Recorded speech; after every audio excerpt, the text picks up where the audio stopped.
Bueno, muy buenos días a todos. Les habla Camilo Sierra Miranda, profesional de Comunicaciones y Mercadeo de la Cámara Colombo-Chilena.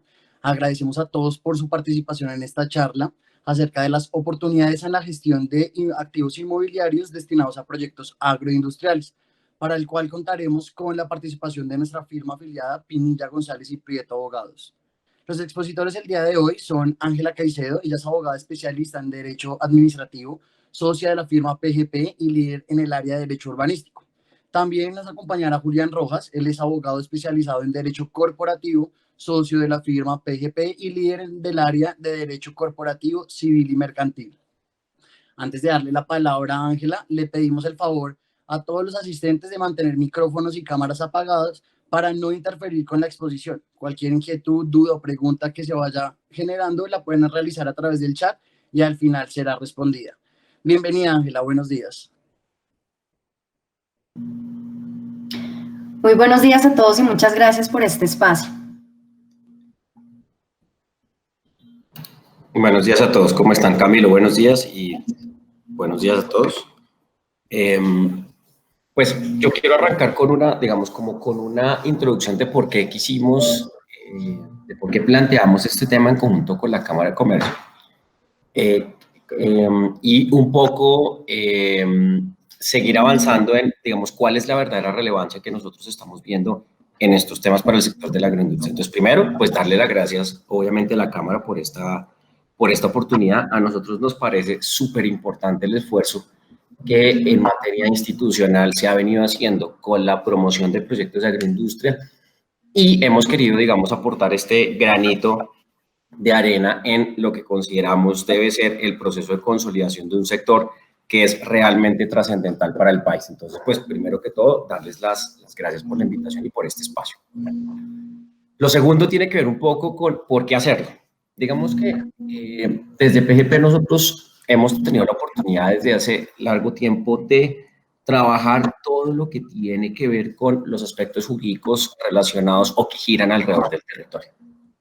En efecto, durante nuestro ejercicio profesional hemos, tenido la ventaja de conocer de primera mano algunos de los elementos más importantes que el territorio se han presentado durante los últimos años. Y hemos tenido la oportunidad de acompañar a empresarios de todos los sectores en algo que para nosotros cada vez se vuelve más importante y es la gestión de sus activos inmobiliarios.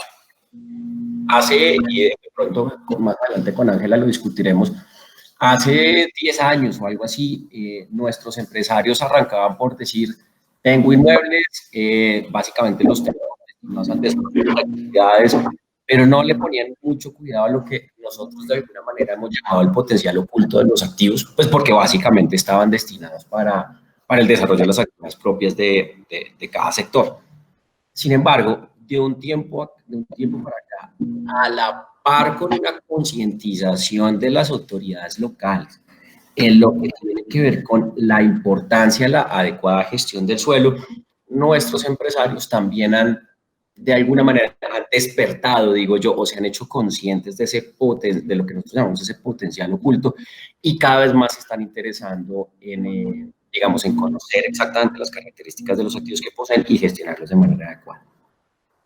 Esto es especialmente trascendente en un sector como la agroindustria, en donde pues, ustedes todos lo tienen claro, uno de los activos más importantes es precisamente el territorio, el suelo en donde se desarrolla la actividad. Bien sea si estamos hablando del sector de cannabis, bien sea si estamos pasando por el aguacate, incluso si estamos hablando por parques eólicos o cualquier otro tipo de actividad. Lo cierto es que al final de cuentas las actividades del empresariado giran alrededor de ese activo, que no es el único, pero es uno de los más importantes, razón por la cual para nosotros la gestión del mismo pasa a jugar un papel trascendental. ¿Cómo queremos abordar esta charla? Y para darle paso a Ángela, digamos que vamos a hablar una primera parte en lo que tiene que ver con el proceso previo de adquisición de la tierra, digámoslo así. Cuando me refiero a proceso previo es seguramente una parte del entendimiento de la industria, el qué buscar, muchas de las cosas que debemos buscar, ustedes ya la han visto, simplemente las vamos a refrescar, y el por qué es importante la búsqueda. Y luego vamos a pasar ya a una vez consolidada, la transacción, sea la que sea, bien sea que porque se vaya a adquirir efectivamente la propiedad o porque se vaya a rentar o se vaya a aplicar cualquier otro modelo que permita la explotación de la misma. cómo, digamos, lo que tiene que ver con la correcta gestión del activo es lo que tiene que ver con la protección de las condiciones mínimas de explotación. Mínimas me refiero a las requeridas para efectos de la industria y aquellas ventanas de oportunidad que se pueden abrir y que en este momento se están abriendo en particular con las modificaciones de los planes de ordenamiento territorial que se están llevando a cabo, digamos, en casi la mayoría de los municipios del país, con algunas actualizaciones, valga la redundancia, recientes, como consecuencia de la expedición de algunas disposiciones que lo que buscan de alguna manera es apresurar, si se lo quiere, ese proceso de adopción de modificación de planes de ordenamiento y/o, porque ahorita más adelante les explicamos el y/o, generar, digamos, requisitos adicionales para esas modificaciones. Entonces, esta es una pequeña introducción de lo que vamos a hacer. De nuevo, muchas gracias a la Cámara, muchas gracias a Ángela por la compañía y pues le doy la palabra para que empecemos a desarrollar esto. Estamos bienvenidas las preguntas y cualquier inquietud que, digamos, que el público nos quieran enviar. Bueno, muy bien. Muchas gracias. Listo. Con esta introducción, digamos que queremos ya entrar a hablar un poquito de, no tanto teorizar, pero sí hablar y contextualizar cuando estamos hablando de ordenamiento territorial rural, de qué estamos hablando. Entonces, lo primero es que tenemos que entender que Colombia ha tenido que adaptarse a las dinámicas de las ciudades, pero no necesariamente la velocidad con la que nuestras autoridades administrativas toman las decisiones es la velocidad que se requiere o la velocidad a la que se van dando las dinámicas de las ciudades. ¿Y por qué esto es importante tenerlo en cuenta? Porque Colombia es un Estado de Derecho, ¿cierto? Y nuestras autoridades administrativas solamente pueden hacer lo que está previsto en la Constitución, la ley y el reglamento. ¿Y esto qué quiere decir? Que no hay espacio para la discrecionalidad, de manera que cualquier decisión que se tome sobre el territorio para efectos de intervenirlo debe venir precedido necesariamente de un acto administrativo motivado expedido por la autoridad competente en donde consten cuáles son las reglas del juego para efectos de intervenir el territorio. Eso, digamos, como primer elemento. De manera que cuando estamos hablando, como señalaba Julián, que en la agroindustria parte de la materia prima es el territorio, se convierte en un elemento importante y relevante para efectos de determinar cualquier línea de acción o cualquier línea de riesgos, entender qué decisiones del ordenamiento territorial son relevantes al momento de tomar cualquier decisión. Entonces, para comenzar, es importante notar que en cualquier tipo de negociación es importante determinar y tener certeza absoluta de que quien dispone del inmueble es efectivamente el titular del derecho de dominio. Esto partiendo de la base de que estamos hablando de un predio privado. Y Julián me puede complementar en el sentido que corporativamente hablando, esta certeza jurídica de que quien dispone del inmueble es quien efectivamente es el titular del derecho de dominio se convierte en un primer elemento muy relevante al momento de analizar el territorio para efectos de un proyecto de agroindustria. Sí, pues digamos esto, aquí no estamos descubriendo nada nuevo, digamos, por eso un poco se los enunciaba al inicio de la charla. Queremos pasar por lo básico, digamos, para llegar al final, tal vez algunas de las cosas más importantes que queremos que se lleven. ¿Cuál es el gran reto? Lo que tiene que ver con, llamémoslo, adquisición, porque no siempre se trata de una adquisición pura y dura, sino se trata simplemente de la suscripción de acuerdos que permitan la explotación, no se trata simplemente, digamos, de arriendos o de cualquier otra figura que, digamos, que uno pudiera implementar para este desarrollo, es saber con quién se está negociando. Cuando nosotros hablamos de la gestión de activos inmobiliarios, arrancamos desde ahí, y es precisamente que uno de los puntos más importantes de lo que tiene que ver no solo con la adquisición de los activos, sino eventualmente a la hora de pensar en una desinversión, tiene que ver con tener claro no solo la cadena de tradición, ese es un primer elemento, digamos que ustedes ya muchos seguramente han tenido la oportunidad de verlo, pues eso se determina en los estudios de títulos. Segundo, determinar las características del inmueble que puedan o no afectar la adquisición o la explotación, y en esto, y no vamos a profundizar porque necesitaríamos varias charlas para poder hablar de esto, vamos a tener que lidiar con temas de bienes baldíos, con régimen en materia de baldíos, ustedes ya más lo saben mejor que nosotros seguramente, los 4 regímenes en materia de baldíos que tenemos digamos, en el país y que afectan decididamente, digamos, la forma como los mismos pueden adquirirse y pueden explotarse. También nos vamos a encontrar, obviamente, con todo el tema de limitaciones en lo que tiene que ver con la extensión de los predios, partiendo del supuesto, y aquí es donde uno empieza a encontrarse como la cada vez más tecnificada industria, digamos, del agro, se empieza a estrellar con algunas cosas que, digamos, el país ha venido arrastrando y que, digamos, piden a gritos ser analizadas. Les iba a decir, la extensión de los suelos para efectos de la explotación y lo que comúnmente se denomina la UAF. Básicamente, digamos, con el supuesto de la extensión precisamente de suelo que se requiere para efectos de un desarrollo. Y hay otro punto importante que, digamos, a la hora de esta adquisición, y tiene que ver con el entendimiento del contexto geopolítico en donde se encuentran de las zonas en donde se encuentran ubicados los inmuebles. Creo que, digamos, la forma como los inversionistas hoy asumen este tipo de proyectos generan una gran relevancia en este asunto. Ya no se trata, como hace muchísimos años, de simplemente comprar un suelo y desarrollarlo. Ya no se trata de, hay suelos que están vedados, como tuvimos digamos, desafortunadamente que vivir hace, digamos, hace 10 o 12 años, donde había zonas del país a las que era imposible llegar. Pero sí se trata de entender el contexto geopolítico en el sentido de entender a las comunidades, de entender a los vecinos, de entender con quién nos vamos a encontrar, de entender incluso la historia del inmueble, cómo fue adquirido, por quién fue adquirido, de tal manera que cuando hagamos ese análisis, en ese proceso de identificación de los activos que vamos digamos, o que estamos interesados en explotar o en donde queremos desarrollar nuestras actividades, podamos con toda tranquilidad decir, aquí pongo un check, como decimos nosotros, y este es el activo, digamos, desde el punto de vista de su adquisición y sus características, llamémoslos externas o sus características relativas a la adquisición, están cumplidas y por lo tanto me permiten ir al segundo punto de análisis, que es un poco, digamos, en el que Ángela va a profundizar un poco, y es, ¿qué necesito? Y si lo puedo o no lo puedo hacer. Entonces, digamos, esa es la importancia, pues, porque al final de cuentas va a delimitar también con quién me siento a negociar y con quién no. Entonces, si quieres, Ángela, ¿por qué no? Digamos, porque salvo que quieras complementarme algo de lo que estaba hablando hace un rato, podemos pasar entonces a la segunda parte que discutíamos cuando preparamos esta charla, ya no es solo identificar tierras, sino también identificar mis necesidades actuales y las futuras, porque hay una serie de condicionamientos adicionales que van a enmarcar la viabilidad o no de poder desarrollar esas actividades en los inmuebles que estamos adquiriendo. Entonces, aquí tú tienes una presentación, entonces con la vaina voy a empezar a compartir, a ver cómo es que... Listo. Mientras la compartes, yo simplemente señalo una cosa para introducir y es, efectivamente, cuando estamos hablando de, digamos, de agroindustria y territorio, tenemos que adicionalmente entender que estamos hablando usualmente de territorio rural.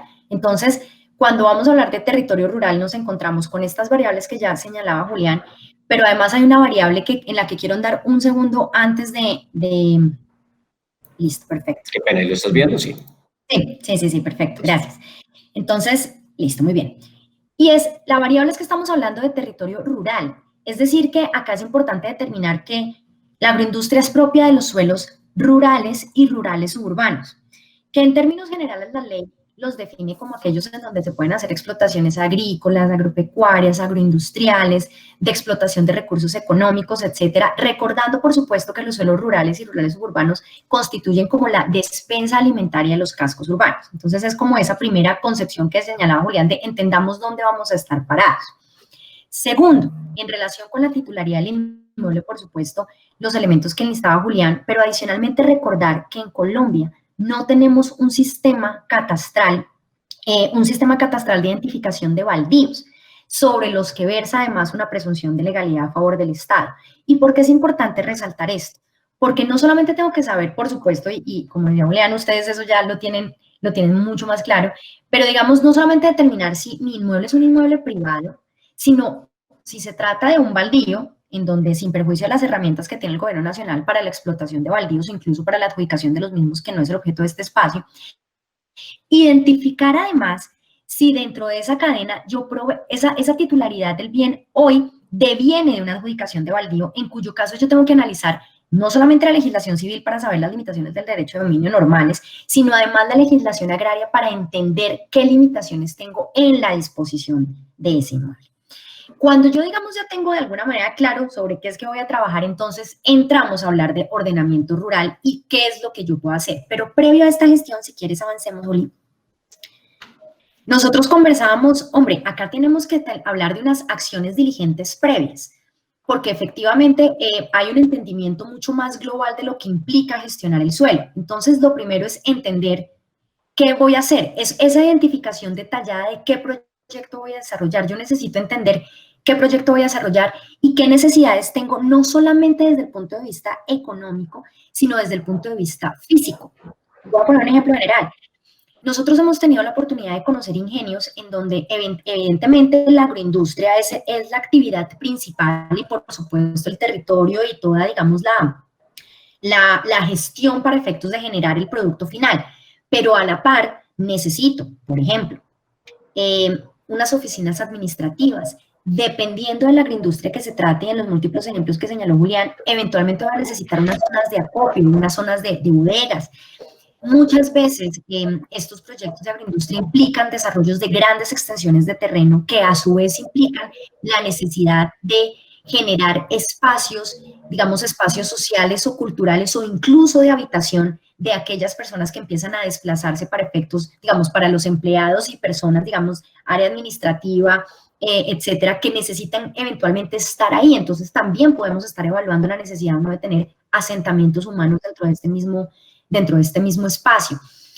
También necesitamos entender respecto de esta, ¿cómo se dice?, tecnificación de la agroindustria, de qué estamos hablando en el punto de entender las necesidades de eventualmente transformación de la tierra. Entonces, digamos que es importante saber qué tengo que hacer desde una óptica amplia, no solamente desde la explotación desde el punto de vista económico, sino de todas las necesidades físicas que embarcan generar esta explotación. No sé, Juli, si ahí quieres agregar algo más. Sí, yo un poco lo que quería decir es, este ejercicio que parece tan simple pasa a ser realmente fundamental en lo que tiene que ver con, en realidad, el activo que estoy adquiriendo y las condiciones para su adquisición. Pero por sobre todo hay un mensaje: compartan esa información que ustedes tienen para con quienes sea que los estén acompañando en este proceso de adquisición. Pasa muchas veces que uno se sienta simplemente a negociar un contrato de, no sé, un arriendo para el desarrollo de un parque eólico o simplemente algún acuerdo para el desarrollo de un proyecto de cannabis o no sé, cualquier cosa de estas. Y pasa muchas veces que uno no tiene exactamente claro cuáles son los requerimientos de la industria. Entonces, cuando uno se sienta a hacer su diligencia, pues básicamente que verifica pues que efectivamente el uso industrial se pueda y digamos un par de cosas particulares, algunas en materia de prestación de servicios públicos y algunos temas ambientales en los que más adelante vamos a ahondar. Pero digamos, llega un punto en donde uno tiene que entender exactamente cuáles son las necesidades de la industria para también poder, por un lado, acompañarlos en el sentido de decir si esto es correcto o no es correcto, y por el otro lado decir o identificar cuáles son aquellos elementos del contrato que uno tiene que incluir. Y esto que decía Ángela es importantísimo. No es lo mismo, bajo ninguna circunstancia, una adquisición de un predio en donde a mí lo único que me interesa es poder plantar, en donde, por ejemplo, no voy a entrar en discusiones acerca de las mejoras existentes, de los licenciamientos existentes en caso que hubiera, de cualquier necesidad de legalización de construcciones o lo que sea que corresponda, sino que simplemente estoy pensando en efectivamente la tierra para proceder con el cultivo. A una actividad como nos lo vemos, como digamos hace parte de muchas de las industrias en este campo, en donde, por ejemplo, no solo se requiere la plantación, sino que necesitan un lugar para el acopio, en donde necesitan un lugar para la transformación, digamos, algunas veces, iba a decir grandes infraestructuras, pero no necesariamente es así, infraestructuras de alguna manera que puedan catalogarse como industriales en lo que tiene que ver con la transformación de el producto inicial a aquello que va a ser comercializado después, y en ocasiones incluso también, les voy a poner un ejemplo, ponen algunos sitios pequeños para, digamos, para algún tema de comercialización. Cuando uno se sienta a entender eso, digamos, con ustedes de la mano, ese entendimiento es absolutamente claro, porque entonces uno empieza a identificar cuáles son los elementos realmente esenciales en la transacción. En un caso como el que les cuento, bienvenida, la tierra es uno de los elementos, digamos, y la posibilidad de la plantación es esencial, pero pasa a ser esencial entonces identificar, oiga, y las construcciones existentes tienen o no licencias y además tienen o no, cumplen o no las normas de sismoresistencia, y por ejemplo, en materia de servicios públicos, usted dónde capta y dispone de los, digamos, del recurso hídrico, o por ejemplo, si estamos hablando de algún tema industrial, si el terreno lo permite. Y aquí tal vez es la primera alarma que yo quiero prender en todo esto y que nos hemos dado cuenta, digamos, es cada vez más común. Colombia, lastimosamente, en su sector agrario, en gran parte todavía es un sector relativamente informal. Digo lastimosamente, digamos, y en gran parte porque gracias a la entrada de inversionistas extranjeros, gracias a la cada vez mayor tecnificación de algunas actividades, como por ejemplo a la que Ángel hacía referencia en los ingenios, digamos que de alguna manera eso se ha ido modificando. Sin embargo, uno encuentra algunos sectores en donde todavía la actividad agrícola es muy informal. Entonces yo, por ejemplo, empiezo a hacer algunas construcciones sin preocuparme si las normas de uso del suelo lo permiten. Yo tengo algunos temas seguramente en el manejo del recurso hídrico. A veces tenemos algunos temas ambientales en el contexto de que, digamos que hasta también hace poco, digamos, la autoridad es más estricta, si se lo quiere, en el cumplimiento de las normas. Entonces, de alguna manera, la alarma que queremos prender acá es: estamos entrando en un sector que históricamente ha sido así, que a pasos agigantados se está volviendo cada vez más formal, cada vez más tecnificado, y pues la idea obviamente es que cuando los interesados en desarrollar este tipo de actividades entren al país, tengan como este panorama completo, quien los asesore tenga este panorama completo, de tal manera que ustedes puedan identificar en los actos o contratos a suscribir cuáles son los elementos esenciales, de tal forma que efectivamente la adquisición o, digamos, el contrato que sea que suscriban,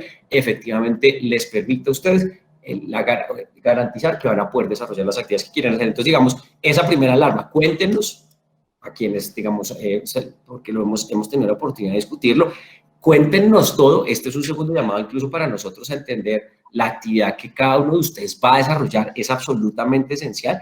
Y tercero, con base en eso, identifiquemos lo que es verdaderamente importante, de tal forma que podamos enfocar los esfuerzos en eso, y en aquello que no sea trascendental, digamos, podamos dejarlo un poco de lado y enfocarnos en lo que es realmente importante. De acuerdo. Y digamos que esto que está señalando Julián pareciera, uno dice, no, pues obvio, yo necesito saber qué voy a desarrollar y qué necesito, pero la alarma se prende es porque a nivel nacional pasan dos cosas. Digamos que el gobierno nacional tiene como la directriz de generar políticas para que los consejos municipales, a través de su competencia, asignen los usos del suelo, pero de un tiempo para acá, con esta alarma de la informalidad en los suelos rurales, el gobierno nacional no solamente ha expedido normas para efectos de política de ordenamiento territorial, sino que además hoy ya tenemos, o ya podemos hablar, entre comillas, de normas urbanísticas expedidas por el gobierno nacional. De manera que cuando uno va a hacer este análisis tiene que entender tres cosas. Primero, ya esto es un análisis que ya si no se hace y más adelante se encuentra que tengo ilegalidades en A, B o C, en la construcción o en el uso o lo que sea, ya voy a tener consecuencias, porque cada vez, y por eso arrancaba por el tema de la no discrecionalidad, la intervención del territorio no es discrecional, la intervención del territorio cada vez es más arreglada, tenemos cada vez más normas que le exigen a los consejos municipales poner en regla las reglas, de luego, valga la redundancia, para el desarrollo del ordenamiento, y por eso consideramos que uno debe abordar esto desde dos esferas.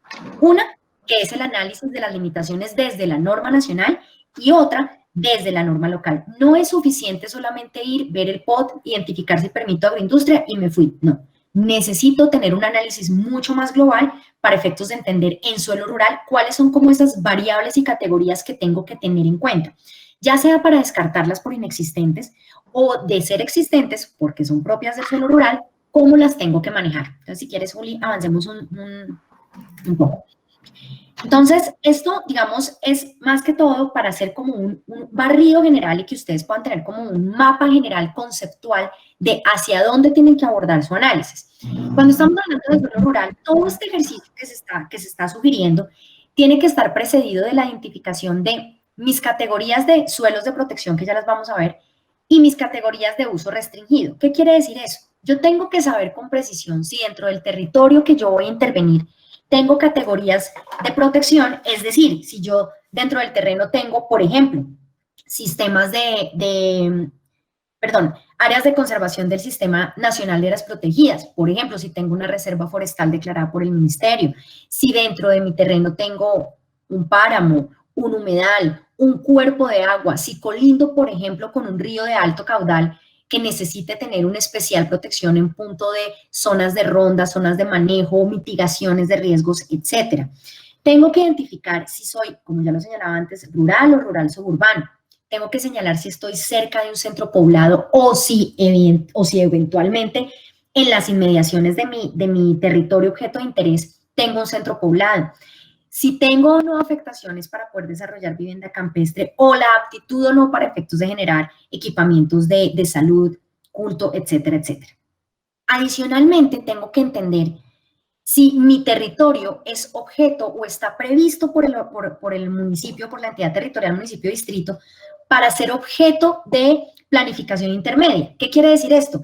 Yo tengo que saber no solamente dentro de los linderos de mi predio qué puedo hacer dentro, sino también qué está pensando el municipio respecto de la ciudad en general, hacer y si necesita mi predio o no, para no ir más, para no enredarme, básicamente saber si el municipio está pensando que mi predio sea un parque, sea una reserva, si necesito una porción de terreno para construir una vía, etcétera, etcétera. Entonces, avancemos. Es importante, por ejemplo, entonces, en este orden de ideas yo voy identificando qué necesidades se van presentando. Y entonces ya entramos a más detalle. Y estos elementos ambientales se enlistan de manera general, pero cada uno de ellos es un mundo jurídico, económico y ambiental diferente, que de identificarse uno de estos elementos hay que entrar a ahondar, porque no es algo que uno pueda obviar. Y no solamente por el tema teórico, sino porque esto puede tener implicaciones en la explotación de los inmuebles y en los riesgos que yo pueda asumir. De manera general, hablábamos de las áreas de conservación y protección ambiental. No solamente voy a tener restricciones ambientales, las que estén marcadas en los planes de ordenamiento, que valga de paso decir, y eso pues lo vamos a señalar al final, como señalaba Julián, en este momento estamos en un momento de grandes modificaciones y ajustes de planes de ordenamiento. Solamente señalo este punto acá, y es porque hoy en día el nivel de desactualización de nuestros planes de ordenamiento territorial y de la cartografía y de la información técnica de soporte es enorme, de manera que no necesariamente estas categorías de protección del suelo rural ya están identificadas en los planes de ordenamiento, pero eso no quiere decir que no se pueda hacer un análisis juicioso y técnico para efectos de identificar si tengo o no tengo esa categoría y tengo o no que entrar a manejarla para efectos de integrarla dentro de mi desarrollo agroindustrial. Segundo, áreas de protección agrícola ganadera, digamos que es básicamente identificar si conforme con esas normas tengo la aptitud del suelo, digamos que esto es como lo general. Patrimonio cultural. Uno entiende que el patrimonio cultural, en términos muy generales, son como esas construcciones antiguas que datan y son como la memoria histórica de las ciudades, pero esto pasa a lo largo y ancho de las ciudades, en los cascos rurales y en los cascos urbanos. Hemos evidenciado, por ejemplo, en Agroindustrias del Valle, por ejemplo, que muchas de esas casonas antiguas son declaradas bienes de interés cultural del orden nacional o incluso del orden distrital. ¿Y eso qué implica? Implica que yo tengo que considerar ese patrimonio, identificar las acciones que debo hacer para protegerlo porque hace parte de esas obligaciones que yo tengo con el Estado para efectos de la explotación de mi inmueble. Entonces, son esa serie de elementos que tengo que ir enlistando. Áreas del sistema de servicios públicos. Julián lo enunciaba de manera general y es, acá pueden pasar dos cosas. Uno, de la identificación de mi gran proyecto, yo puedo señalar que necesito básicamente el área de explotación y una o dos centros de acopio, de pronto unas oficinas administrativas. Y eso tendrá un impacto respecto a los servicios públicos.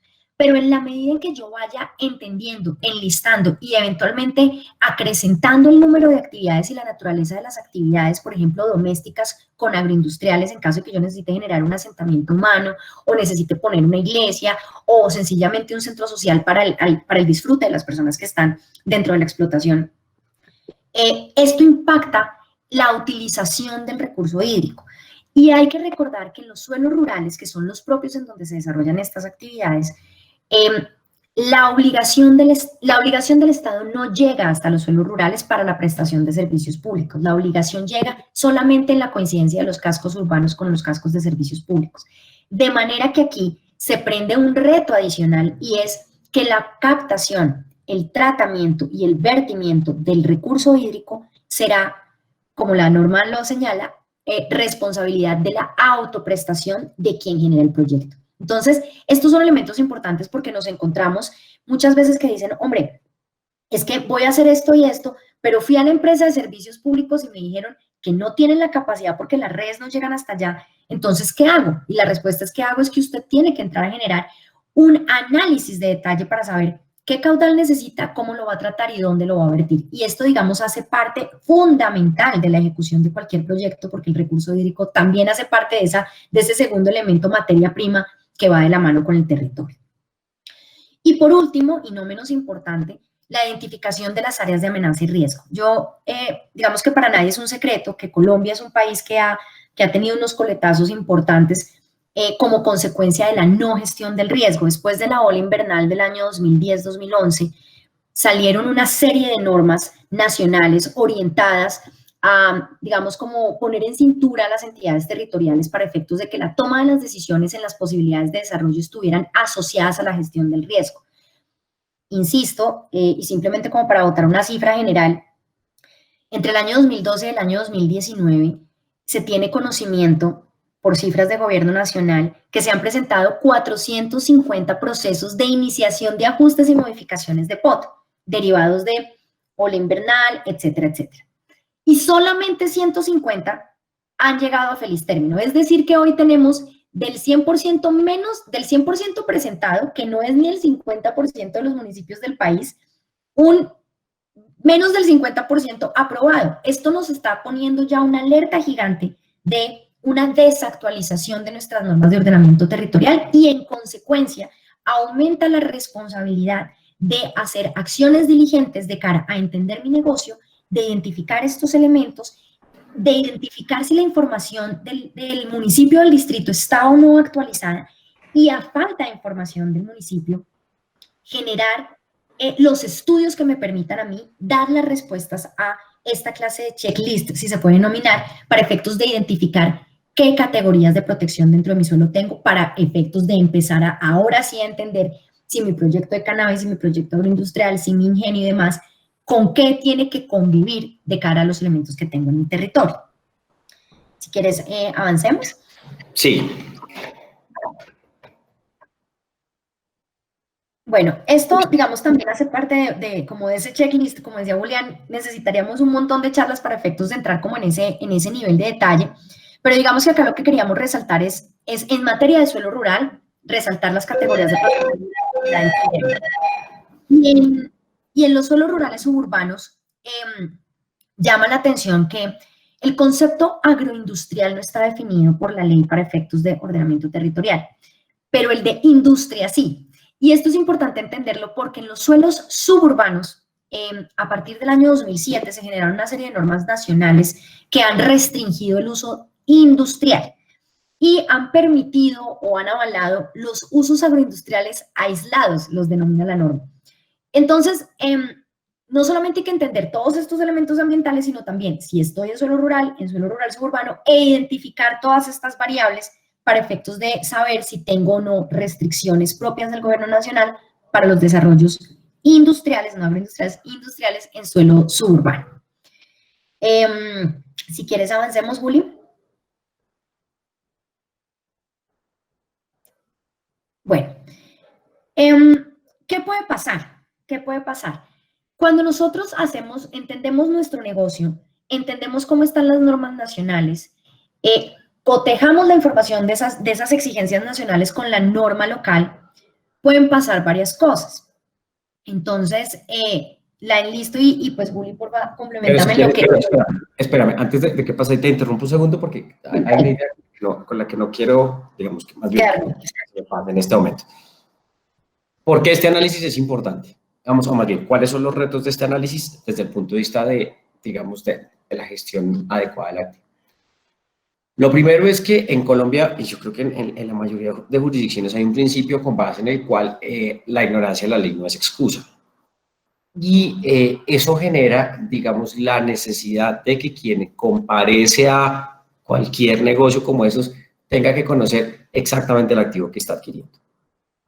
Con la dificultad que esto entraña en el sentido de no solo la existencia de normas de los distintos niveles, entonces tengo normas emitidas por los municipios, tengo algunas normas emitidas por el Congreso, tengo otras emitidas, por ejemplo, por ministerios, pero además no es un solo ministerio, entonces puedo tener el Ministerio de, yo qué sé, el Ministerio de Ambiente por un lado, algún tema de vivienda y saneamiento básico por el otro. Entonces, digamos que como que se genera un traslape de normas, que es tal vez uno de los dolores de cabeza que, digamos, que tenemos que enfrentar todos los días, y es, sin perjuicio de que se presenta y sin perjuicio de que es uno de los grandes problemas que tenemos, digamos, ese es un elemento que debemos considerar para efectos de la adquisición.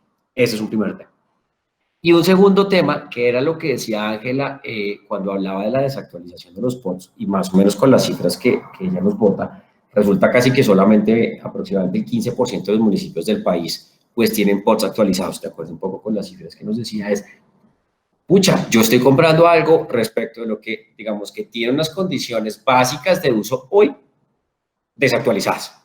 Entonces, esa interiorización de esa situación es la que resulta fundamental para que nosotros podamos determinar con claridad qué es lo que estamos adquiriendo. Y muchas veces, y tal vez este es como el segundo punto que quiero señalar acá, muchas veces uno termina comprando el activo no solo por lo que puede hacer, sino por lo que potencialmente va a poder desarrollar. Y es aquí en donde todo esto a lo que Ángela hacía referencia pasa a jugar un papel fundamental. Nosotros entendemos que en este proceso de inicio de actividades de cualquier industria, pues básicamente los industriales dicen, oiga, yo tengo que poner una especie de cap a mi inversión porque yo no puedo gastar y poner billetes sin saber esto cuándo va a producir. Eso es absolutamente claro.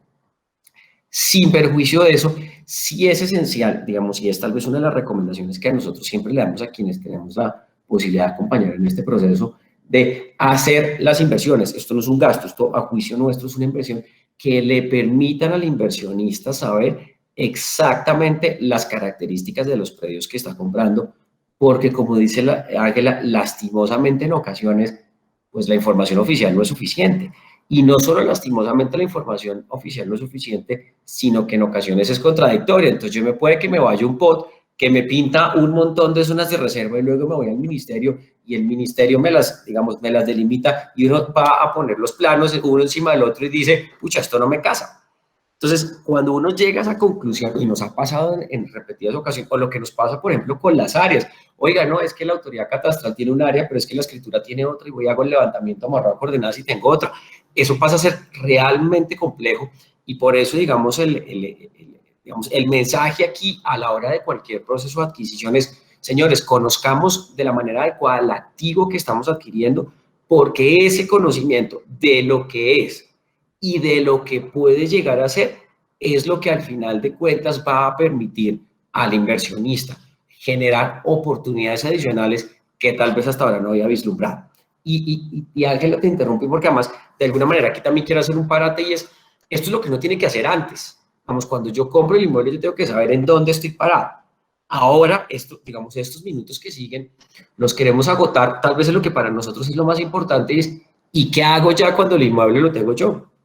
¿Qué hago, digamos, en el momento en el que ya hice todo este checklist, en el momento en el que tengo un mapa completo de puedo hacer, no puedo hacer, mis restricciones ABC, tengo estas posibilidades o tengo estas otras limitaciones? Cuando yo ya tengo eso y decidí, ok, el activo en esas condiciones es suficiente para lo que necesito, el siguiente análisis es, ¿y será que el activo que era suficiente para el desarrollo lo puedo mejorar? Y es aquí donde entra el análisis que, digamos, que les queremos compartir con Ángela, y por eso no quería dejarte pasar a la siguiente fase, sino cerrar esta primera etapa del proceso y luego sí pasar a la gestión ya no del activo, ya no relacionada con su adquisición y sus características, sino con el obtener el mayor aprovechamiento del mismo. Entonces, si quieres, discúlpame por haberte interrumpido y pues si quieres darle... Si quieres, devuélvete un segundo a nuestra diapositiva de acciones inteligentes, perdón, de acciones diligentes, más atrás. Más atrás. No, más atrás, esta.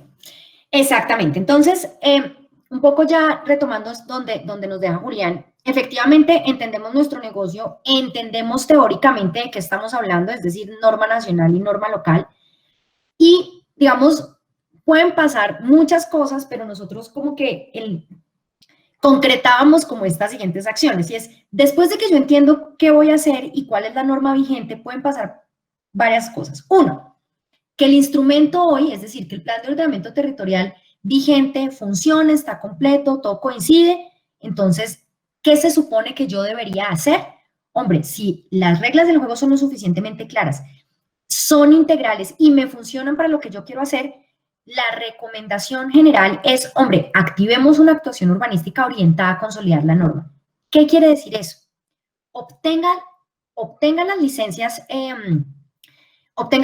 urbanísticas correspondientes de manera que usted pueda dejar en un acto administrativo sus condiciones particulares y concretas, que son las que desde el punto de vista del ordenamiento territorial van a orientar la ejecución de las obras y la ejecución de la actividad.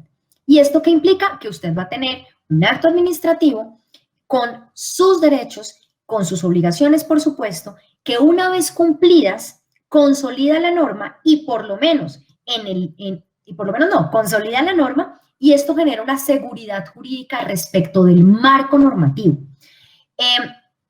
Y esto es fundamental porque de alguna manera le está generando como el sello de la actividad, ¿sí? Y de los derechos y las obligaciones. Esto no quiere decir que las normas de ordenamiento no puedan cambiar, pero también hemos visto a lo largo de los años que las normas tienden a cambiar, especialmente en suelo rural, para convertirse en normas, no diría mejores o peores, pero sí con unas restricciones y una serie de regulaciones adicionales. No siempre son mejores, no siempre son más claras, desafortunadamente, pero pues es lo que hay, es nuestra obligación señalar.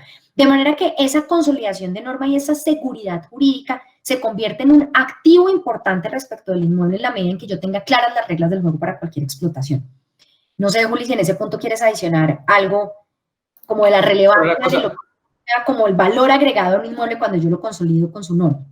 Solo una cosa pequeña, y es, digamos que parte de lo que Colombia ha tenido que, digamos, que enfrentar tiene que ver con el hecho de que hasta hace un par de años había algunas zonas del país que no eran especialmente atractivas para los inversionistas, por cualquier razón. En ocasiones falta de infraestructura, en ocasiones falta de seguridad, en ocasiones dificultad de los suelos, muchas veces una mezcla de unas o algunas de estas. Sin embargo, conforme ha ido pasando el tiempo y conforme hemos logrado superar algunos de estos elementos, porque pues ustedes todos sabrán que, por ejemplo, la inversión en infraestructura, en vías primarias, secundarias y terciarias de los últimos 2 o 3 gobiernos es histórica, digamos, y lo mismo pasa con el nivel de ejecución. Más allá de los detractores o no, digamos, la firma de los famosos acuerdos de paz lo que hizo fue liberar una parte del país en donde hoy existe, digamos, una visión distinta a lo que se puede hacer. Y un poco lo que les decía al inicio, la interiorización por parte de las autoridades territoriales del poder que tiene una debida planeación del suelo está llevando a que toda esta dinámica cambie. Ya entonces uno encuentra alcaldes que dice, oiga, es que para efectos de la modificación del plan de ordenamiento territorial, yo no quiero hablar, para ponerles un ejemplo, solo de vivienda de interés social, sino que, por ejemplo, quiero hablar de una vivienda de interés social que tenga características que de verdad afecten el déficit cualitativo de las viviendas. Tenemos otros alcaldes que dicen, oiga, ojo porque yo quiero cuidar la despensa del municipio, entonces vamos a limitar la forma en la que el casco urbano crece, por lo que vamos a incluir algún tipo de restricción en materia de extensión del mismo, vamos a incluir algún tema de edificabilidad al interior para efectos de soportar el crecimiento, pero por el otro lado permitir garantizar esa despensa. E incluso encontramos algunos alcaldes que dicen, mire, ¿sabe qué? Es que yo entiendo que el gran atractivo de mi municipio, o digamos, o de varios, porque en ocasiones pasa, digamos, con zonas completas, es el aspecto agrícola, entonces venga, yo genero todo lo que se requiere para, digamos, para efectos de la promoción de esa actividad. Lo que pasa es que también nos encontramos a veces con un mal de todos, es que se toman muchas veces ejemplos de ciertas ciudades que no necesariamente aplican para las otras. Entonces, es lo que muchos de ustedes habrán visto, es un copy-paste de, venga, yo me traigo esta disposición que me parece chévere, pero que a la hora de sentarse a aplicarla al municipio, uno empieza a decir, no, pero espéreme un segundo, ¿cómo así que, como lo decía Ángela, es que usted puede promover, yo qué sé, usos agrícolas no intensivos? Espéreme, alguien se sentó a entender qué es un uso agrícola no intensivo, y alguien se sentó a entender si con lo que estoy haciendo de verdad estoy protegiendo mi despensa, entendida, digamos, como en parte del sector rural, o si lo que estoy haciendo es imponiendo limitaciones para que una industria de alto impacto, de alta intensividad, no de alto impacto, de alta intensividad, lo que tiene que ver con su desarrollo, llegue para acá. Entonces, un poco, digamos, el tema es, el país cambia como consecuencia de los fenómenos sociales. Como dice Ángela, el ordenamiento territorial desafortunadamente no necesariamente va a la par de esos cambios sociales, sino que usualmente va retrasado. Y de alguna manera lo que hacen digamos, y por eso la importancia de los procesos en los que estamos es identificar las condiciones para el desarrollo de los territorios para los próximos 10 o 12 años.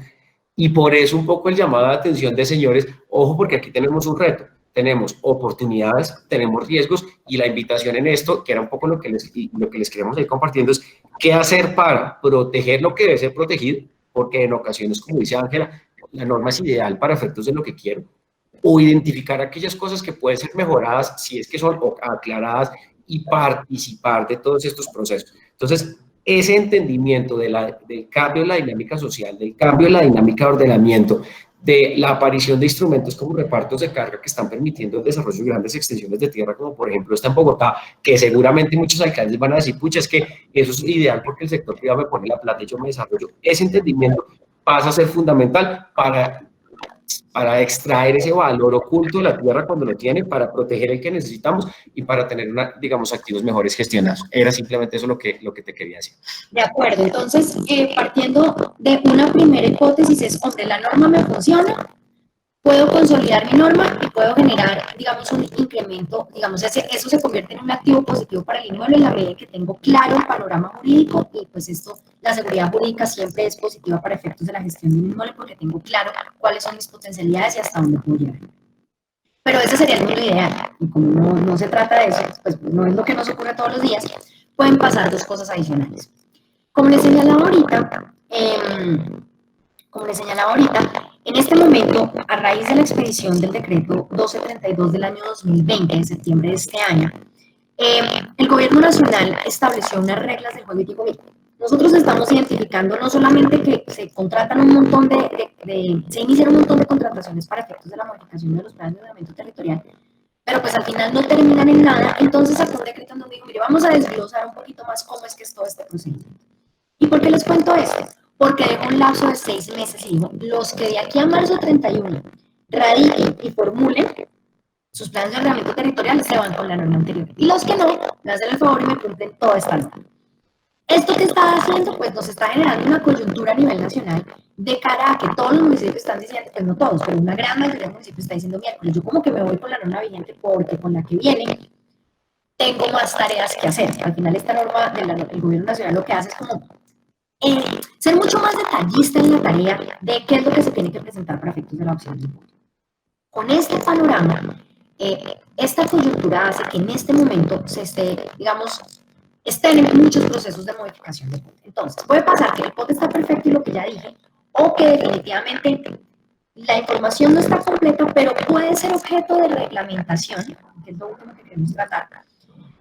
O adicionalmente, que están... Sí, porque no revisas tu conexión, porque es que suena como una interferencia en el micrófono. Ay, caray. Qué pena. Gracias. No está bien, pero me salgo y entro. A veces me pasa esto. Pues no sé si sea, pero es que suena como una interferencia y creo que no, se está perdiendo parte de lo que dices.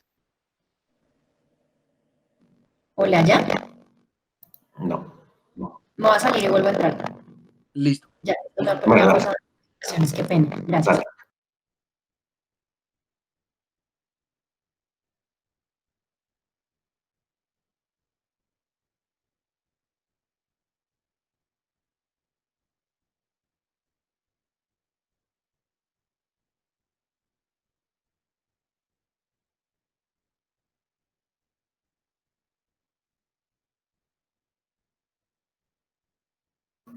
¿Aló?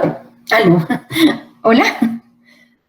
Listo. Sí. ¿Sí? Ya funciona. Sí, yo creo que está mejor. Sí. Está perfecto. Bueno, entonces señalaba que pueden pasar 3 cosas: que esté bien, saco mi licencia, que no esté mal, pero no esté completo, ¿cierto? Y puedo hacer propuestas de reglamentación, que lo vamos a unir como con lo que sigue, o que están en un proceso de modificación de plan de ordenamiento territorial, y yo me puedo hacer parte. Entonces, acá queremos ahondar en dos elementos. La responsabilidad del ordenamiento territorial, ¿sí? Si bien es cierto, está en cabeza de las entidades territoriales, con todo esto que estamos viendo, con las realidades que se nos están presentando, pues digamos que ya no es una responsabilidad exclusiva de quien tiene la función de definir los usos del suelo, sino también de quien gestiona la tierra. Y ahí se abren una serie de puertas. Julián ponía un ejemplo ahorita respecto del traslape de la información. Y esto hace que en los trámites de modificación de planes de ordenamiento o ajustes, los particulares puedan participar, ¿sí? Puedan hacerse parte dentro de estos trámites, exponer sus intenciones, pero más allá de exponer sus intenciones y sus deseos, sustentar el porqué de esas intenciones. Por ejemplo, nos ha ocurrido con las nuevas actualizaciones de los POMCA, de los cuerpos de agua, es clarísimo que las escalas con las que se trabajan estas normas a nivel nacional, cuando se aterrizan en territorio, pues tienen unos desfases importantes. Eso no quiere decir que si yo conozco mi territorio y tengo un estudio de detalle, yo no lo pueda aportar. Esto en un ejemplo puntual. Entonces, se pueden hacer parte dentro de los planes de ordenamiento territorial y presentar no solamente su intención, sino toda la información de detalle que quien está interesado en desarrollar su predio puede tener a efectos de alimentar los argumentos y alimentar las bases de información de los municipios y distritos para que puedan considerar esta información. Dentro de los planes de ordenamiento territorial, una de las etapas es un cabildo abierto, que es básicamente un escenario amplio de discusión de las normas en donde formalmente se pueden presentar las peticiones y aportar la información de detalle. Y esto es relevante porque yo tengo que entender si yo tengo la intención de desarrollar un proyecto y demás, tengo que entender cuál es el modelo de ocupación del municipio. No solamente entender si se permite el uso o no, sino irme un poquito más atrás, lo que señalábamos, toda la información de detalle y entender ese modelo de ocupación del municipio. ¿Por qué esto es importante? Porque cuando me voy a hacer parte dentro de un plan de ordenamiento territorial, yo no puedo llegar a hacerme parte y decir, no, es que en realidad yo lo que quiero es hacer voy a decir cualquier cosa, una construcción en un material que rompe con toda la dinámica, en unas alturas que rompen con todas las dinámicas, sino que se entienda, debe entenderse cuál es el modelo de ocupación, entender que estamos en suelo rural, tener una concepción general de lo que es el territorio y proponer en detalle con sus estudios y aportar esa información al municipio. Señalaba esto porque esta información de detalle se puede presentar, digamos, los municipios se pueden alimentar de esta información que puede ser útil de dos formas. Uno, por supuesto, integrándola de manera inmediata dentro de sus planes de ordenamiento o dejando las puertas abiertas para unas futuras reglamentaciones. Entonces ahí, si quieres, Julio, ahora sí vámonos a la última de las unidades de planificación. Y este es un instrumento que queríamos dejar como de postre porque es un instrumento que existe en la ley, existe desde el año 2007, ha venido teniendo como una mejoría, pero es un instrumento maravilloso para efectos de reglamentar porciones de suelo rural que tengan la aptitud de generar desarrollos, no solamente desarrollos agroindustriales, sino cualquier desarrollo en usos propios del suelo rural. ¿Y por qué es importante? Porque este es un instrumento previsto por la ley para hacer confluir, ¿sí?, la actividad pública con la privada. Entonces, la actividad pública tiene su función de definir mi casco rural, los usos del suelo, unas edificabilidades, unas reglas, etc. Pero ese detalle de información que yo necesito y que además es por mi carga, digamos, responsable de entender mi territorio, tengo todos los estudios que me permitan decirle a una entidad territorial, oiga, a mí me interesa generar esta explotación agroindustrial. En mi territorio tengo un río, pero además en mi territorio tengo un suelo de protección, pero eso no quiere decir que yo no lo pueda gestionar, eso quiere decir que tengo que articular y yo puedo proponer el manejo de mis suelos ambientales, puedo proponer mis usos del suelo y mis edificabilidades dentro de los marcos jurídicos del suelo rural, puedo determinar cómo van a ser mi prestación de servicios públicos, que digamos que todo esto es como la teoría que ya hemos conversado, pero traída a un proyecto específico. Pero uno de los plus más importantes de este instrumento es que nos permiten abordar sistemas equitativos de reparto de cargas y beneficios. Los sistemas de reparto de cargas y beneficios son instrumentos para la financiación del desarrollo, se denomina desarrollo urbano, pero entendido en su contexto para el desarrollo de las ciudades. Y esto quiere decir que yo puedo ser co-creador de la financiación de infraestructuras de desarrollo de los municipios o de los distritos, puedo ser cofinanciador de esas infraestructuras. ¿Y por qué se llama equitativo de cargas y beneficios? Porque como esa financiación de infraestructuras está en cabeza de las entidades territoriales por definición legal, en principio, cuando se delega en un particular en el marco de este sistema, el particular debe buscar una contraprestación para efectos de generar el equilibrio económico de asumir una carga que en principio no le corresponde. ¿Y por qué esto es importante? Porque en esta cofinanciación yo puedo plantear, por ejemplo, si yo necesito, no digamos yo necesito, si dentro del área objeto de mi interés es necesaria la construcción, por ejemplo, de una planta de tratamiento de aguas residuales para el manejo del recurso hídrico, pero además se identifica la necesidad en esa zona de que esa planta también pueda ser útil para otras zonas del suelo rural que no necesariamente sea la mía, yo puedo generar la financiación de una infraestructura de esta naturaleza y devolver y que el municipio se devuelva a través de esa reglamentación con beneficios normativos que se pueden traducir, entre otras cosas, en mayores metros cuadrados del desarrollo del uso, en tratándose de edificabilidades, en mayor intensidad de los suelos, etcétera. Entonces, esto lo quiero, digamos, como señalar como introducción, porque las unidades de planificación rural, siendo decretos reglamentarios, se convierten en una oportunidad de proponer modelos de ocupación del suelo rural en porciones de terreno y además de proponer financiación de estas cargas. Juli, ¿quieres agregar algo al respecto? Sí, yo creo que esto que en algunos casos parece novedoso si se lo quiere, digamos para sectores como estos, es algo que otros han venido implementando y un poco la invitación es que todos ustedes vayan y revisen, digamos, lo que efectivamente se ha desarrollado a la luz de esto. ¿Qué permite algo como lo que Ángela proponía? Miren, nosotros hemos tenido la oportunidad de acompañar proyectos en industrias distintas, en donde una de las primeras angustias es, oiga, yo necesito desarrollar una infraestructura que necesito para mi predio, digamos, más que para mi predio es para mi industria, entonces necesito vías de acceso, necesito algún tema de un tratamiento de aguas residuales, necesito cualquier cosa, digamos, pongamos esos dos ejemplos. Y una de las primeras, inquietudes que surgen es, bueno, ¿y quién lo va a pagar? Si me toca pagar eso a mí, pues eso me va a hacer más cara la inversión y entonces eso requiere un montón de permisos y licencias y entonces la responsabilidad y entonces ¿cómo hacemos? ¿Y por qué me toca a mí? Entramos en una discusión acerca de quién debe y quién no debe y donde surgen otras en donde ¿y qué pasa si yo lo hago o qué pasa si el municipio nunca lo hace? Porque los municipios en ese afán de atraer inversión dicen, muchas veces abren las puertas y dicen, yo estoy abierto a todo y no siempre, digamos, corresponde a la realidad. Instrumentos como este es al que Ángela hace referencia. Más que la OPR, es el reparto de cargas que se concreta a través de un instrumento intermedio como el que hacías referencia. Lo que busca es servir de aliados, si se lo quiere, para efectos de los proyectos en esa determinación. ¿Por qué?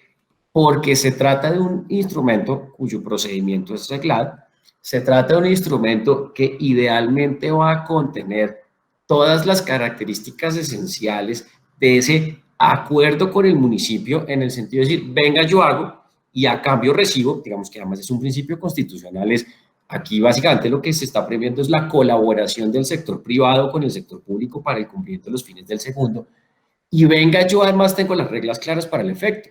Entonces, imagínense ustedes las ventajas que puede tener para un proyecto como el de cualquiera que vaya a desarrollar alguno de ustedes, perdón, en donde, por ejemplo, si tengo que hacer una vía, imagínense si yo hago la vía, que estaba esperando que el municipio me hiciera algún día, hago la vía y por ese hecho, por ejemplo, tengo reglas claras en lo que tiene que ver con densidades en ciertos usos, en lo que tiene que ver con el desarrollo seguramente no de alto impacto de algunas actividades industriales que son requeridas para mi industria, siempre obviamente, digamos, en el marco de la legalidad y respetando cuáles son las condiciones aplicables a cada uno de los tipos de los suelos, pues pasa a ser el mejor de los mundos. Y les decía, y les hacía una invitación, que es tal vez, digamos, otro punto sobre el que quiero hacer hincapié.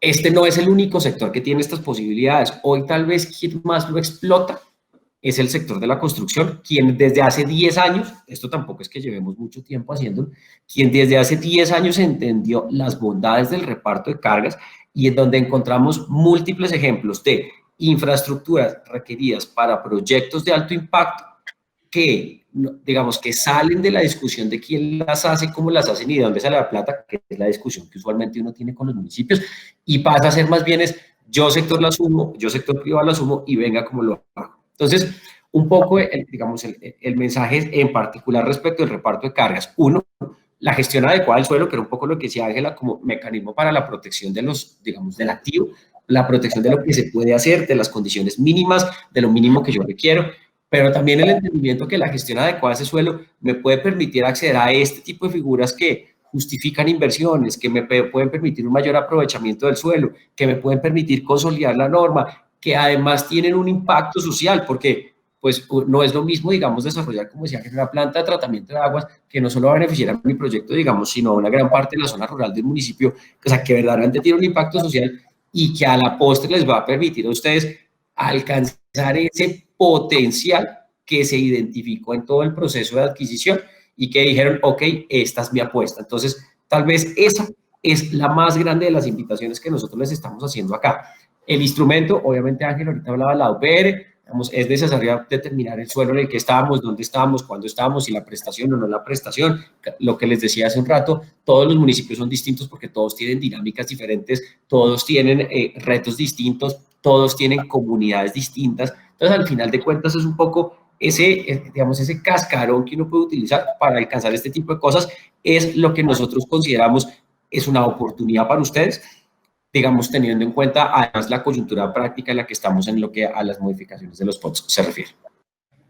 De acuerdo, y digamos que también estos instrumentos ayudan, en esa participación público-privada, ayudan también a entender que el particular como co-creador del ordenamiento territorial y también como responsable de esto, también se puede beneficiar de las velocidades que hablamos al inicio y con lo que iniciamos esta charla. Los repartos de cargas y beneficios no solamente buscan un equilibrio entre los beneficios que recibe ese particular, los beneficios que recibe el Estado, sino además poderse mover a una velocidad propia de las dinámicas urbanas, no solamente de las actuaciones administrativas. Es una forma como de ayudarse mutuamente para ir a una velocidad que responda a la realidad, que evidentemente va mucho más rápido.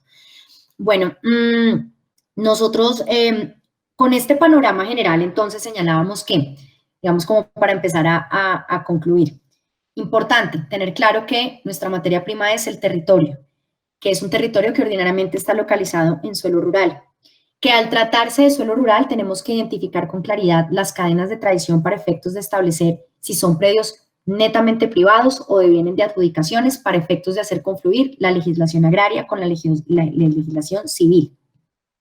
Entender el esquema general, en el esquema general de las cosas respecto de mi norma nacional y mi norma local, qué tengo definido, qué restricciones tengo, qué autorizaciones tengo para desarrollar y qué vacíos identifico de acuerdo con ese checklist que hablamos a lo largo de esta charla para efectos de, con mi responsabilidad, llenar esos vacíos y resolver todas las inquietudes que respecto de las potencialidades o limitaciones del territorio yo tenga. Entender, por supuesto, desde como punto de partida también, la integralidad de mi negocio, no solamente desde el punto de vista económico, sino desde el punto de vista físico, para entender cuáles van a ser las necesidades desde el punto de vista del ordenamiento territorial que voy a tener que resolver. Entender en el momento, y como lo señalaba Julián, digamos como el contexto cultural, el contexto social y el momento administrativo en el que se esté. ¿Y a qué nos referimos con esto? Entender que si estamos en un suelo rural, en un clima cálido o en un clima frío, los modelos de ocupación varían y en ese orden de ideas como poder orientar y entender a qué territorio estoy entrando y a qué comunidad estoy impactando. Entender también que hay herramientas sobre la mesa. Si el ordenamiento funciona, licencio, genero mis derechos y mis obligaciones. Pero si no funciona, no quiere decir que ahora, ¿qué hice? Siguen existiendo oportunidades de proponer instrumentos como estos, como reglamentación de aquellos ordenamientos territoriales que, si bien no están completos, pues las oportunidades de reglamentación están previstas en la ley justamente como una herramienta para complementar lo que corresponde. Y en esas propuestas de complementación también me puedo hacer parte y recordamos y reforzamos la coyuntura en la que estamos dentro de los planes de ordenamiento territorial, no solamente para entrar y decir qué es lo que está, no me gusta y demás, sino para decir qué me interesa, cómo puedo aportar a la creación de las dinámicas de un modelo de ocupación en un municipio determinado que necesite o que evidentemente tiene necesidades de agroindustria, cómo yo como experto en la materia, en el negocio específico, puedo colaborar y aportar en la... Digamos que esto como en un marco, y adicionalmente entender que la legislación colombiana, desde el año 97, pero como decía Julián, está de moda solamente hace 10 años, también ha abierto la puerta a entender que no es que el Estado esté aquí y los particulares o desarrolladores o promotores o inversionistas están del otro lado. En realidad son dos caras de una misma moneda que promueven exactamente lo mismo, y es un desarrollo de ordenamiento ordenado que persiga, por supuesto, que busque también atraer la inversión, y en la medida en que las reglas del juego estén claras y haya seguridad jurídica, pues por supuesto la inversión va a ser mucho más tranquila, mucho más clara, y pues Julián, no me va a mentir, eso facilita cualquier negociación y digamos, señalamiento de condiciones y acuerdos en los contratos que, digamos, que enmarcan este tipo de negociaciones. No sé si quieras agregar algo más. Creemos que acá es un reto, simplemente decirlo con esto, hay un reto de entendimiento del rol del particular respecto del Estado. Hay una responsabilidad importante de ser diligentes en ese análisis, y por supuesto hay un reto enorme, y es: tenemos todas las herramientas sobre la mesa, hay material para trabajar, hay material, digamos, desde el punto de vista jurídico para efectos de participar y co-crear esas realidades que al final se puedan convertir en norma, que orienten los desarrollos de estos proyectos agroindustriales, y en la medida en que haya más claridad, pues va a ser mucho mejor gestionarlos. Sí, digamos que hay un par de cosas sobre las que yo, digamos, quisiera hacer hincapié. Primero, pues gracias por habernos aguantado este ratico. Eso es lo primero. Digamos, no quisimos, sé que alguien y el chat estaba pidiendo las diapositivas, con mucho gusto se las hacemos llegar. No quisimos hacer una presentación absolutamente plana y teórica, pues porque creo que, digamos, digamos, después de 9 meses de charlas y toda la cosa, quisimos hacer un poco, digamos, más distendido, y que ustedes vieran tal vez la experiencia que hemos tenido la oportunidad de vivir nosotros al interior de la firma. Entonces, pues primero, gracias por esta oportunidad, de nuevo, a quienes nos acompañan y a la Cámara por esta iniciativa. 2 o 3 cosas puntuales adicionales quisiera incluir. Uno, hay un sector en particular en donde hay una frase, digamos, en la que nosotros tenemos mucha vinculación, y es: la tierra vale por lo que se puede hacer en ella. Ese es tal vez el más grande del mensaje que quiero que se lleven en esto. La responsabilidad, si se lo quiere, si uno fuera a hablar incluso en temas de administradores y todo, el deber que tienen ustedes también como inversionistas es lograr que la tierra o ese insumo que ustedes están utilizando para ese desarrollo de cualquier actividad agroindustrial que, digamos, que se pueda considerar, alcance su máximo potencial. Y la coyuntura es idónea. Estamos en un proceso, como lo dice Ángela, y como lo venimos resaltando, de un cambio social importante durante los últimos 10 o 12 años. Tenemos un cambio realmente importante en materia de infraestructura, como lo decíamos ahorita, de vías primarias, secundarias y terciarias. Durante los últimos 10 o 12 años se han hecho todas las obras que no se hicieron durante los gobiernos anteriores. La verdad, tenemos además, digamos que además están siendo inauguradas hoy, entonces uno, digamos, con toda la tranquilidad, el túnel de la línea, si sea por un solo sentido, lo que sea, digamos, son obras realmente importantes. Entonces uno dice, eso genera también un cambio, y ese cambio adicional al que he hecho referencia tantas veces del entendimiento de la importancia del ordenamiento, señores, tenemos una gran oportunidad para efectos de alcanzar el mayor potencial posible en lo que a la explotación de la tierra se refiere. Pasos importantes. 1, conocer el activo previo a su adquisición. Absolutamente fundamental, porque ahí es donde uno va a determinar si existe, si hay algo más que uno pueda hacer, teniendo en cuenta no solo, digamos, la porción de suelo, si se lo quiere, sino básicamente también el contexto geopolítico, las condiciones en que están, digamos, las modificaciones de los planes de ordenamiento territorial, lo que dice Ángela, las dinámicas de crecimiento de la población y de los cascos urbanos y todo ese tipo de cosas. Segundo, una vez estemos ahí y una vez tengamos un plan trazado a largo plazo, porque la característica fundamental de los POTS es que deben incluir las reglas que a largo plazo se van a seguir para el desarrollo de las ciudades. Hagamos la comparación entre nuestro proyecto y lo que establece el POT para saber si se hablan o no se hablan. Si se hablan, bienvenido, busquemos proteger, porque al final de cuentas, digamos, siempre aquí hay avatares de todo tipo que, digamos, que es necesario dejar previsto. Si por alguna razón no se hablan, busquemos la forma de hacer esa coordinación de aprovechar las oportunidades en las que estamos en lo que tiene que ver con la socialización y no nos dé miedo participar, que creo que es el otro mensaje. Cuando Ángela decía, entreguen la información técnica, cuando Ángela decía, oiga, vaya, levante la mano y diga, es que de pronto necesito esto, oiga, vaya, explique cómo es que su industria es, entre comillas, de alto impacto como está hoy y entonces razón por la cual si el municipio quiere promoverla se está equivocando con una cosa. No tengan miedo de hacerlo, de hecho es la responsabilidad que tienen, digamos, porque es la mejor alternativa que tienen para una explotación. Y tal vez el tercer mensaje es, como muchas veces nos ha pasado, aunque yo decía ahorita que el copy-paste es malo, hay ciertas cosas que vale la pena replicar. Replicar al menos en lo que a su concepto se refiere. Aprendamos de otras industrias ya tienen analizado lo que decía Ángela, oiga, ciertas necesidades en lo que a su desarrollo se refiere. Otros sectores ya tienen dicho, oiga, yo puedo acudir a otros mecanismos de financiación del desarrollo, porque en últimas el reparto de cargas y beneficios no es nada distinto a la financiación del desarrollo de las ciudades. ¿Por qué no acudir a esos elementos que parecieran hoy únicamente aplicables a ciertos sectores y traerlos a nuestro proyecto? ¿Por qué no, digamos, con ello generar beneficios para las comunidades? Y tal vez el cuarto elemento es, no nos olvidemos de la responsabilidad social que tenemos y cómo esto que podemos incluir nos va a impactar a nosotros, va a impactar a la comunidad, pero además va a generar un aliado, va a generar en ella un aliado esencial para nuestro desarrollo. Entonces, digamos que, de alguna manera, este mensaje que le queríamos dar es, no nos quedemos simplemente con el suelo, sino gestionémoslo entendido, digamos, como en sentido amplio, de tal manera que logremos alcanzar, digamos, la mejor explotación del mismo y logremos generar condiciones para que nuestro proyecto sea exitoso. De nuevo, muchas gracias a todos y pues estamos a la espera de cualquier pregunta que tengan o, digamos, o comentario que tengan respecto a lo que... Bueno, Julián y Ángela, muchas gracias. Esperemos mientras unos minuticos a ver si alguno de los asistentes envía alguna duda. No sé si ustedes estén de acuerdo en enviarnos la presentación entonces y nosotros se las enviamos a las personas que la han solicitado. Claro que sí. Sí, claro. Listo, perfecto. Bueno, nos hicieron una pregunta interna mientras tanto y es, en esas oportunidades de desarrollo, ¿dónde queda la posición del campesino? ¿Prima este sujeto rural? Digamos que acá hay dos temas importantes.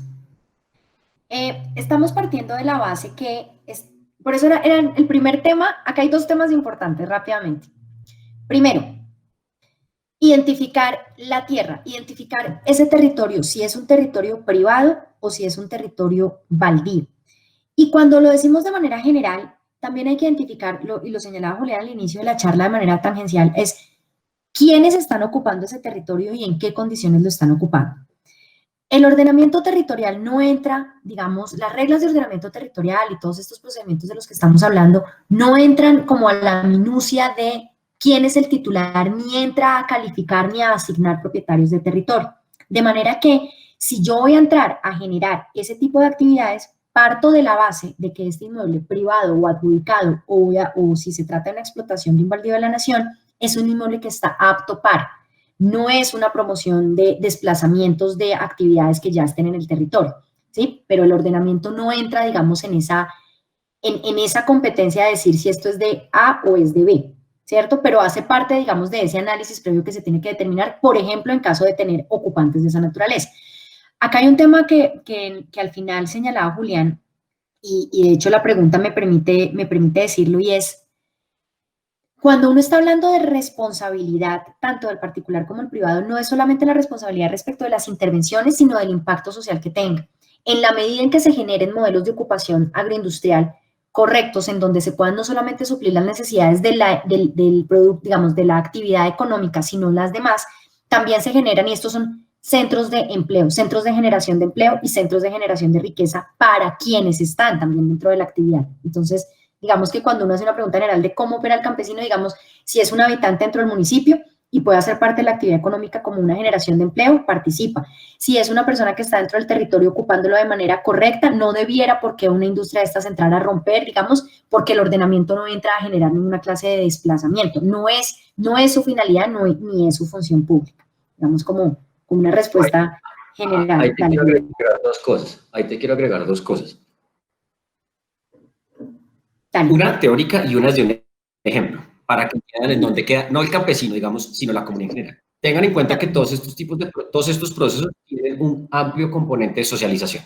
Entonces, no es que el municipio levante la mano y diga yo mañana voy a sacar un POT y este es el articulado, sino que efectivamente, así como nuestra llamada es, señores industriales, participen de esos procesos de socialización, digamos, también existen hoy procesos de socialización cada vez más profundos en lo que tiene que ver con el conocimiento de la comunidad en las implicaciones de las decisiones que en materia de ordenamiento se están adoptando.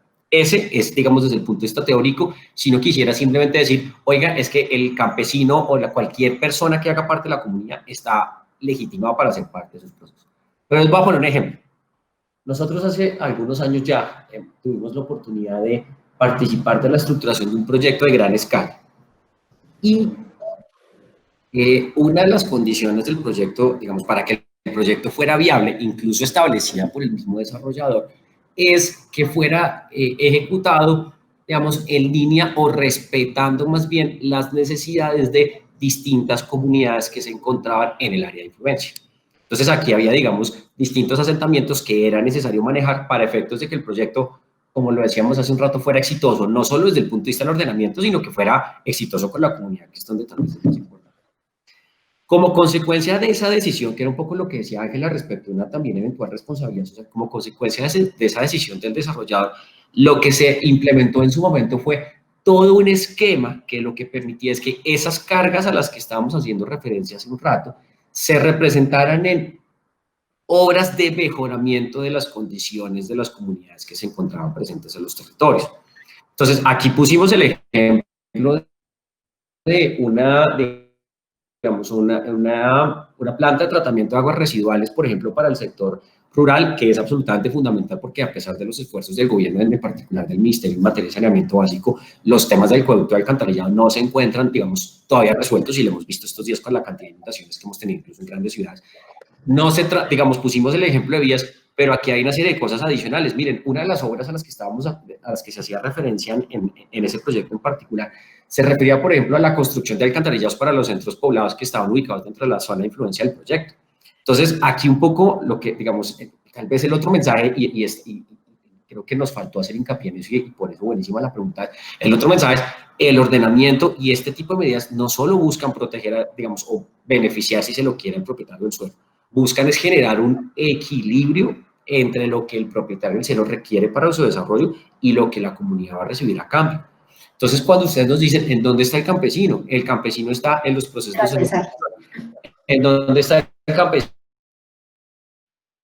Explotación. No pensemos en empleo, porque entonces alguien podría decir, no, pero entonces les vamos a quitar la tierra para volverlos empleados. No, pensemos en verdaderas asociaciones en donde los campesinos reciben beneficios del proyecto, pero pensemos incluso además, no solo en el campesino, pensemos en todos los habitantes de la zona de influencia que se van a ver beneficiados con un acueducto que vamos a desarrollar, con una vía de ingreso que vamos a ejecutar, con una escuela que vamos a construir, con un colegio que vamos a generar, porque eso es lo que al final de cuentas busca el ordenamiento.